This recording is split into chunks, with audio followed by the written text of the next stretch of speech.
Hey everyone, good afternoon and welcome to today's presentation on how to use the membership portal. Thank you for taking the time to join us today.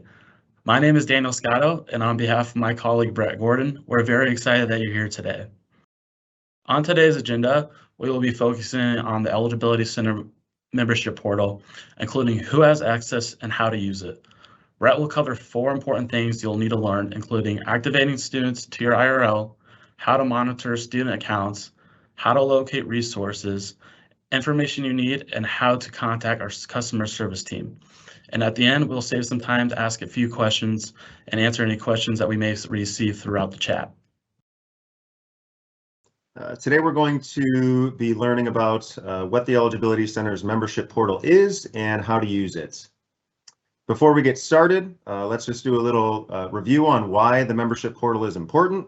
You'll recall that at the 2022 convention, Division III passed legislative proposal 2022-2, which requires an amateurism-only certification for international student athletes initially enrolling on or after August 1st, 2023. In April, the Eligibility Center sent out a welcome email that explained how your school could create their EC account, as well as add contacts to that account who could access the MI portal. And there is a link to this email in the chat in case that email was misplaced. That was then followed up by a regional rules session in June, which included an overview on the policies, processes, requirements of these new legislated requirements. If you missed that recording, please feel free to pull out your phone and scan the QR code. We will also be posting a link in the chat as well.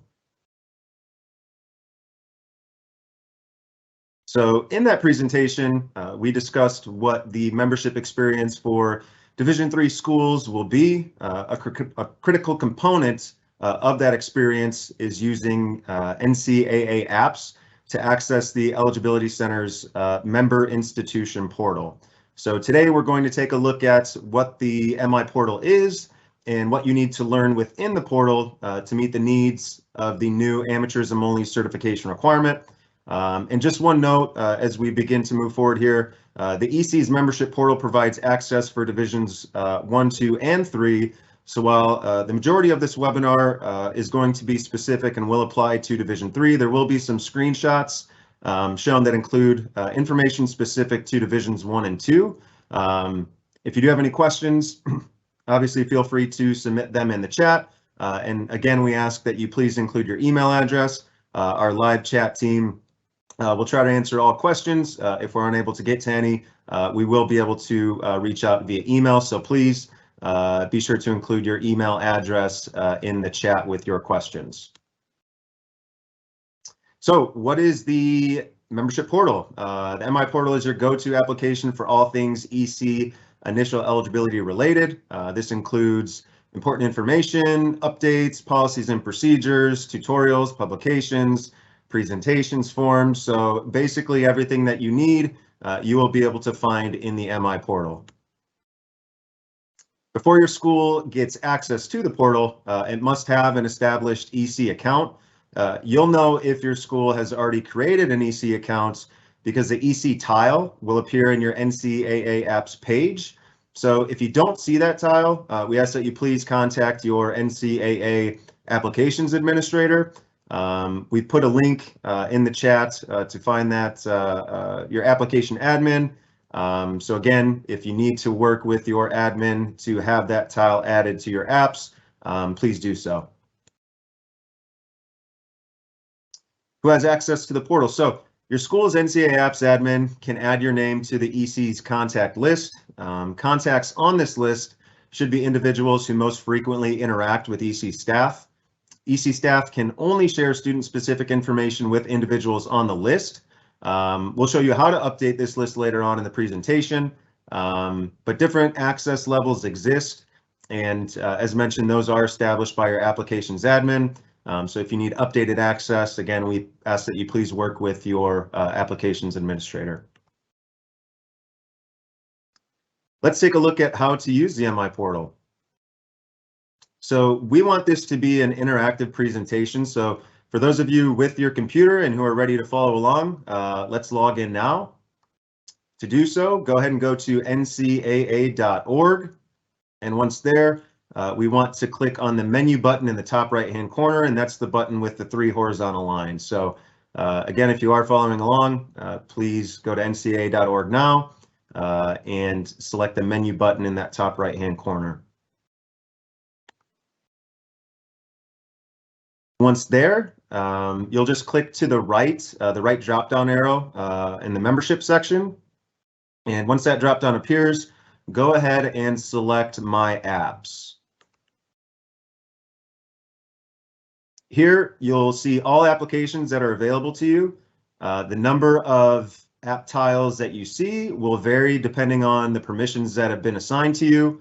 So like I said, if at this point you do not have that EC tile, please reach out to your NCAA applications administrator, link provided in the chat.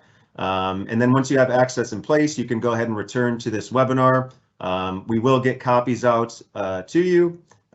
So once you do have access, feel free to access this so you can walk through the process and become familiar with the MI portal. I'll give everyone a few more seconds to log in. Those of you who are able to and have that app, go ahead and log in now.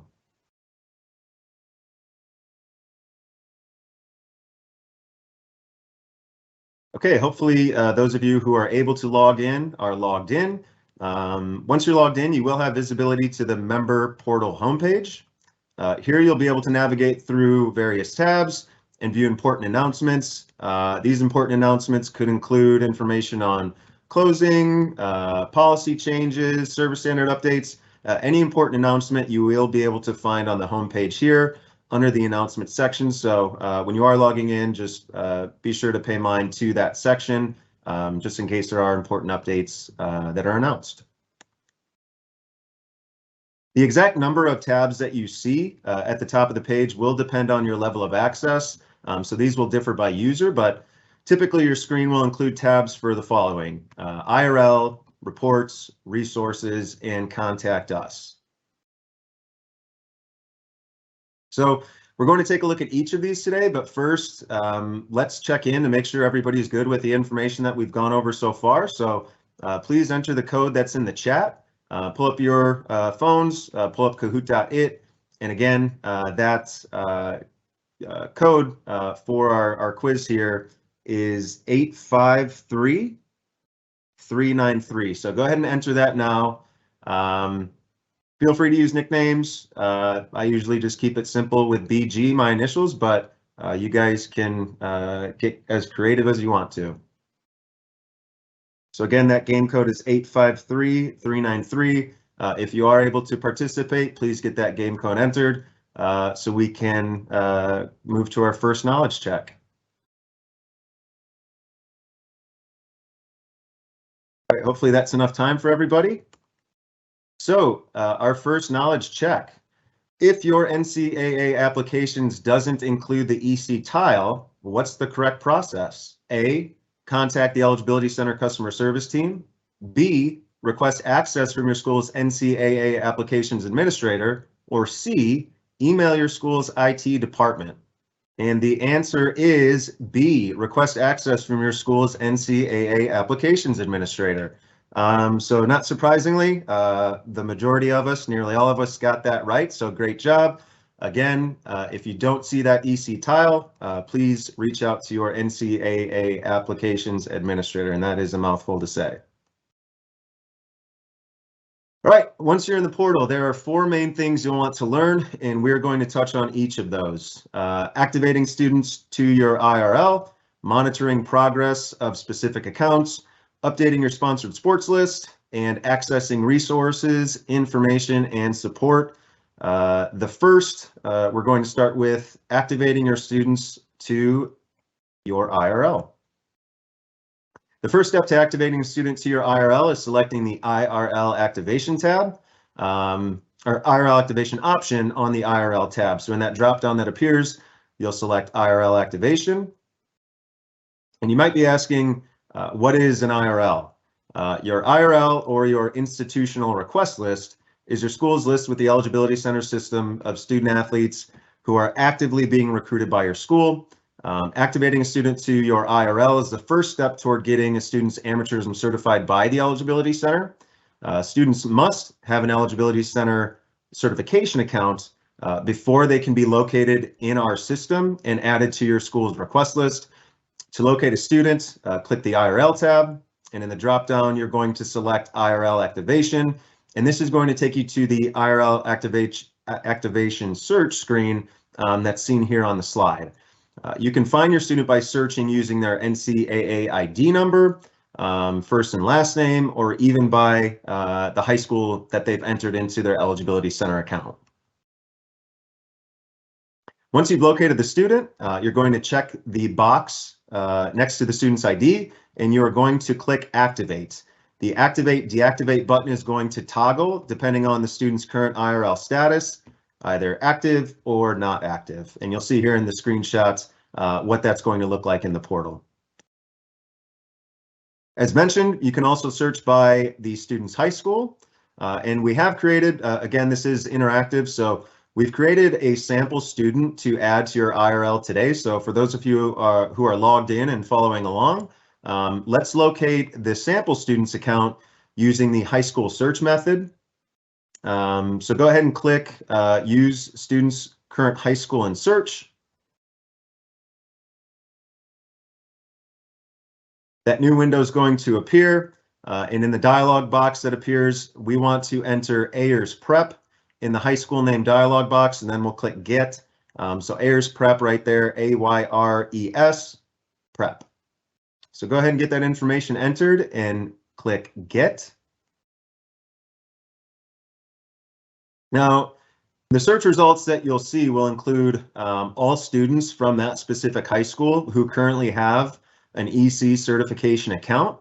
You'll locate that student, you'll check the box next to their ID number and click Activate to your IRL. For those of you who are following along, for the search criteria that we entered here, we're looking for a student by the name of Webinar Account. So once you locate Webinar, go ahead and check the box next to their name and click Activate. And this will add Webinar to your school's IRL. Just one important note here, if you do find that a student has more than one account, please contact the Eligibility Center via the Contact Us option on the Home tab. Our customer service team will assist in reviewing each account to determine which account would be used moving forward. So again, anytime you see duplicate accounts, please contact the customer service team using that Contact Us tab on the home page, and we'll discuss that a little bit more later. So deactivating a student is nearly identical to activating a student. You'll search for and locate that student's account, and then rather than activate, you'll select deactivate, and again, appearance is going to toggle based on the student's current IRL activation status. So what if you are unable to locate a student to add to your IRL? Why does that happen? When it does happen, what should you do? More often than not, the student has only created a free profile page account. Profile accounts are not shown within the system. So if that's the case, what you need to do is contact the student and ask them to transition their account from a profile page account to an amateurism only certification account. And please note that they do not need to create a new separate account. Duplicate accounts often cause issues and certification delays. So if a student is unsure if they have an account, please have them reach out to the Eligibility Center's customer service team prior to them creating a new account. Again, that just helps to avoid duplicate accounts and delays and issues with the certification. So you'll see here there is a $70 fee associated with the amateurism only certification account. And we just want to make sure that you understand that there are two different types of certification accounts. The other account, certification account, includes both an academic as well as an amateurism certification. These types of accounts are used by Division I and Division II schools and have a different fee structure. So For Division III students who are only required to have their amateurism certified, that will be a $70 fee for the amateurism only certification account. A few other reasons why the student may not be located, unable to locate their account to activate to your IRL. It could be that the student information is incorrect, or they do not have their correct high school listed in their eligibility center account. So search results are based off of the student's self-reported registration information. So it's important students keep their accounts up to date and accurate.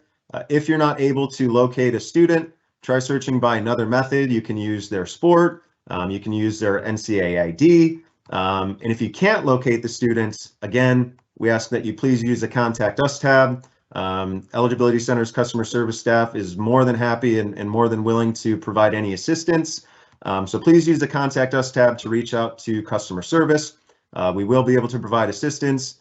And again, we will take a closer look at that Contact Us feature later on. But for now, let's do another check-in. Okay, question. I've searched and cannot find a student athlete. What do I do? A, contact the student athlete. B, contact the high school they are attending. C, contact the Eligibility Center customer service team. Or D, any of the above. All right, and the correct answer is C. Contact the Eligibility Center customer service team.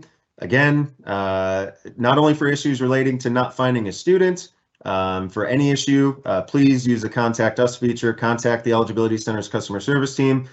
We are more than happy to provide assistance. So it looks like, again, the majority of us got that one right. Great job. Really want to hit home that we're here to help you, provide assistance. So for any issue, contact customer service. Next, we are going to focus on monitoring the progress of student athlete accounts. So once you've added your student to your IRL, you can track an individual student's EC account via the Search Student Details report, and that is located within the Reports tab. So the Reports tab offers a number of options for searching for a student who is already on your IRL. You can search by demographics, you can search by sport, or other specific student details like their ID number, first and last name, high school, etc. Please note the other parameters you can search by, including the recruitment cycle. So our student athlete is in the 23-24 recruitment cycle, as shown here. So be aware that the default for that field is the current recruitment cycle. So our recruitment cycle turns over May 1 of each year. So the 2023-24 cycle will become our current working cycle as of May 1, 2023. So let me repeat that. Our recruitment cycle turns over May 1 of each year. So the 23-24 cycle will become the current working cycle as of May 1 of 2023. So that's important, and that's something that we want to keep in mind when we are searching for students in the portal. So let's locate the sample student that you've added to your activated to your IRL earlier. This time, let's do it by adding their last name to the last name field. So here we will add account and click Go Search. And located at the bottom left-hand corner, you'll select that to display the list of matching students. So you should see a view like this that includes webinar's account, as well as some highlighted details about that student. And these screenshots obviously pulled directly from the portal. So this is what we see when we have webinar's account pulled up. You can access additional information about that student by checking the box next to their ID number and by selecting Get PSA Details. You'll then be able to view test scores, transcripts, academic and amateurism statuses, as well as other detailed information about that student. You can also follow students you want to keep track of. That's a nice feature we have available. This avoids searching for students every time you're checking for updates. To track a student, Simply click the box next to their name and click Track Students. The selected student's NCAA ID number will turn green when they're being tracked. And then obviously, if you no longer need to track an account, you can untrack that student by following the same method. So to monitor all students' accounts on your school's IRL, rather than just following specific students, there are additional reports available that you can run. So there are several reports, like I said, you can choose from the following. We have the no CC or core course list report. We have the open tasks report action required, open tasks report all, and student email report. So for Division III International Amateurism certifications, you'll primarily be using the open tasks report action required report, just because that's going to identify information that's required for those students' certifications.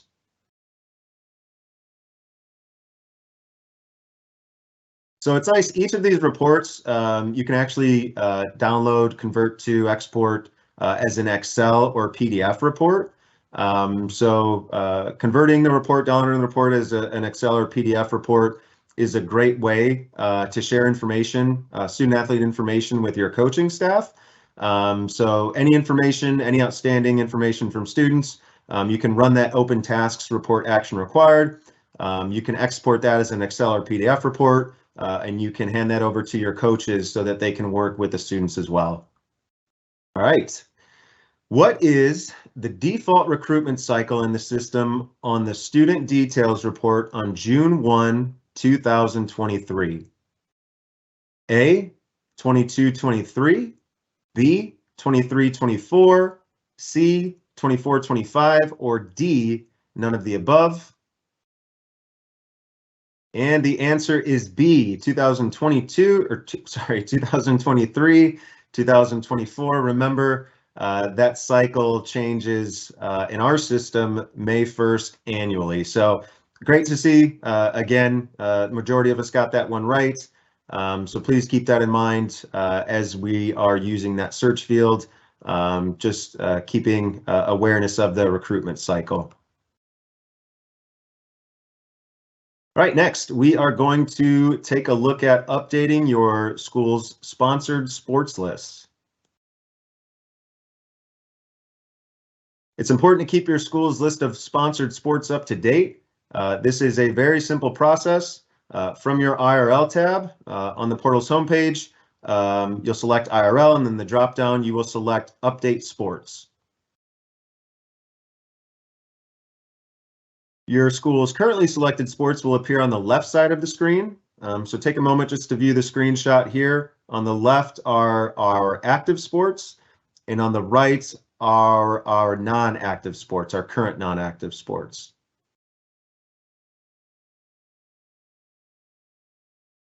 To remove a sport, you would simply click Deactivate. And to add a sport, you would click Add Sport. So if you are logged in now, go ahead and take a minute to add a sport and then deactivate that sport. And that was a good time to remind you that if you do have any questions, feel free to add those in the chat. And I do just want to highlight as well, if this wasn't clear previously, that the amateurism only certification count that we're talking about here won't be available on eligibilitycenter.org until mid-September. So just keep that in mind if you're working with students, that amateurism only certification account won't be available until mid-September, but we will have communication out to provide updates for you on the announcements page of the MI Portal homepage. Again, important announcements are added there, so keep an eye out there, and additional communication will be sent as well to provide updates on when you can anticipate the go live date for the amateurism only certification account that we've referenced previously.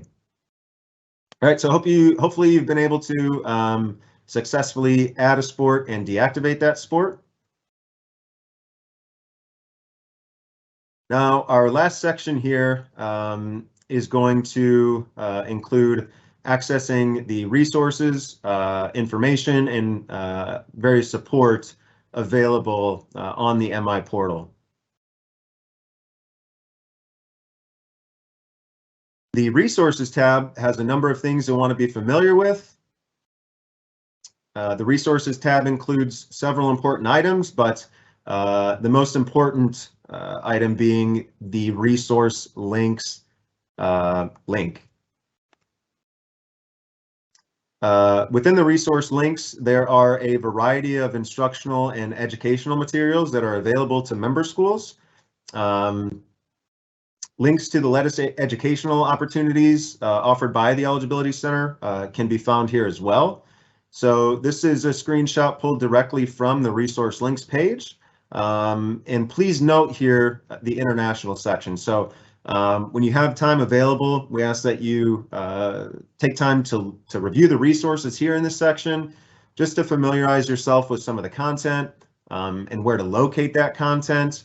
And then just please note that the resources within the resource links page are updated from time to time. So you just want to check back to make sure that you have the most up-to-date versions. I know some folks will download resources and save them to their computer. But like I said, resources are updated from time to time. So we want you to check back here frequently just to make sure you have the updated version. We wouldn't want you to download a version that becomes out of date and you're working on outdated information. So again, this section is very important, and we ask that you come here to familiarize yourself and just get comfortable with the content and where some of these resources are located.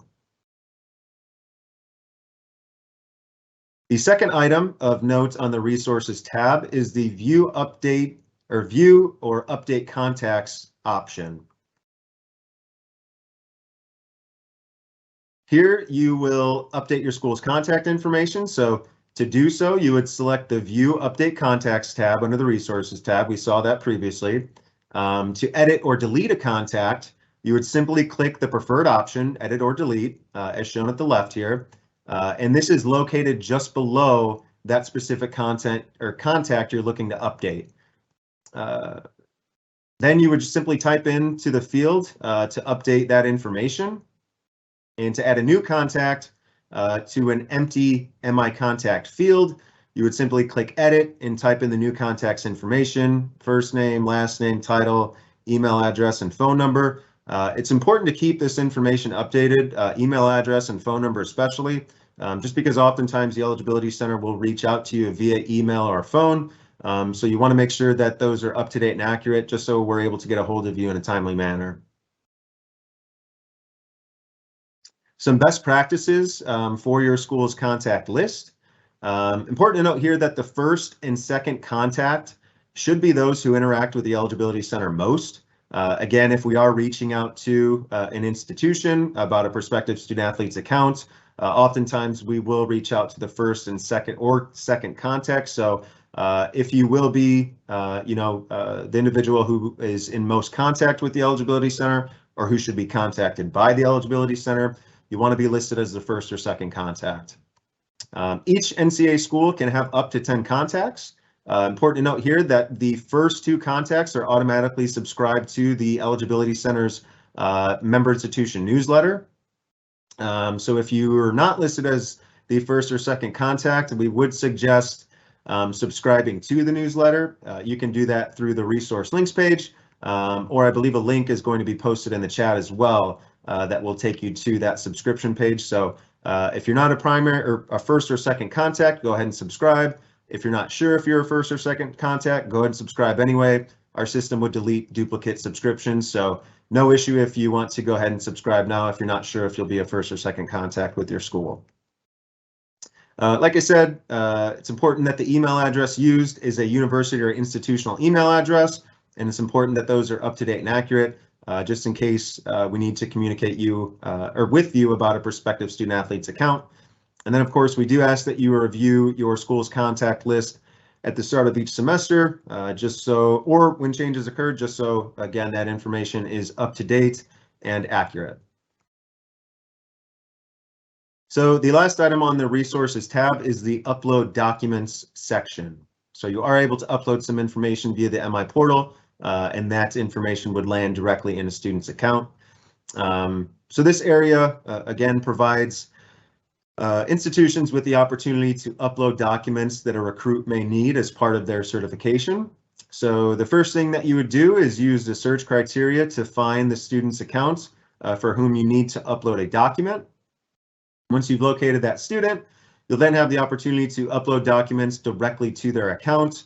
Some examples of documents you may need to upload include a matriculation letter or an academic record submission form. You'd use the academic record submission form anytime you upload a transcript to a student's account. But documents uploaded via the membership portal's upload documents feature are attached to the student's account immediately, which expedites the review process. So when submitting that type of information, we do ask that it be uploaded, just because that's the easiest, most efficient way to get documentation into a student's account from the membership side. As noted earlier in the presentation, best practice is to contact the Eligibility Center's customer service team. You can use that with the Contact Us option. When you click on that Contact Us tab, the Contact Us screen pops up, and then after entering your comments, you would click Submit Request. We do ask that you include the student's NCAA ID number if it is available. That just helps us access the student's account a little bit faster and get you a more accurate answer. And if using or when using this feature, we do ask that you allow up to 3 business days for our team to review and respond.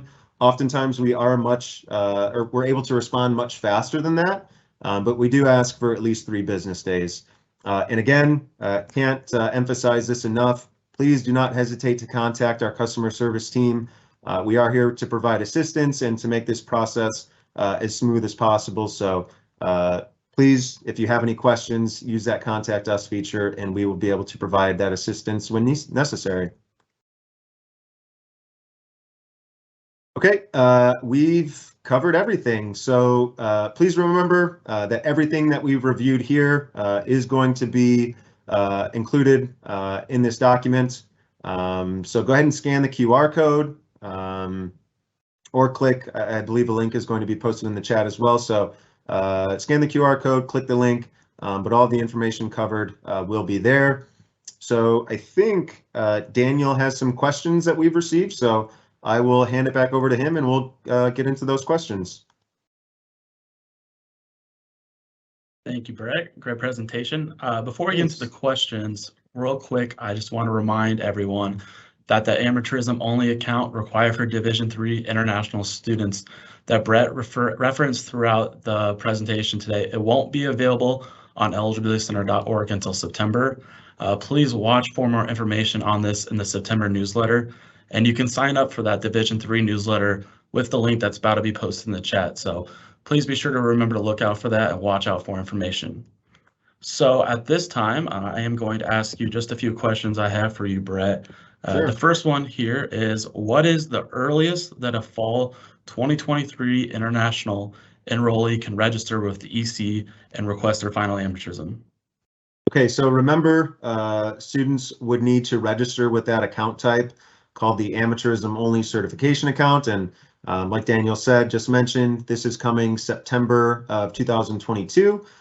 So for those students who have that account type and who are enrolling in fall of 2023, they would be able to request their final amateurism certification on April 1st of 2023. So again, a student who is enrolling in fall of 2023 would be able to request their amateurism certification on April 1st of 2023. And please just note, it is possible that your student may already have a Division I or Division II academic and amateurism account. If that's the case and they've previously registered with that account type, they do not need to create another account. That student can simply continue using that account type, and your institution can activate that ID number to your institution's request list. Again, if they already have that account type created, they do not need to create a separate amateurism only account. They should use the account that they've already created previously. Awesome. Thank you, Brett, for that information. The next question here we got is actually a 2-part question. So the question is, will official high school transcripts ever be required as part of an amateurism certification? And can our institution upload high school transcripts that we use as part of our admissions process on campus? So yes, transcripts can be required if the international student has a task in their account titled expected date of high school graduation needed for amateurism certification, then yes, official high school academic records will be required. So your institution can provide that information via the upload option, but remember, when you are uploading official academic records to a student's account, you also need to include that form that I mentioned, the academic records submission form.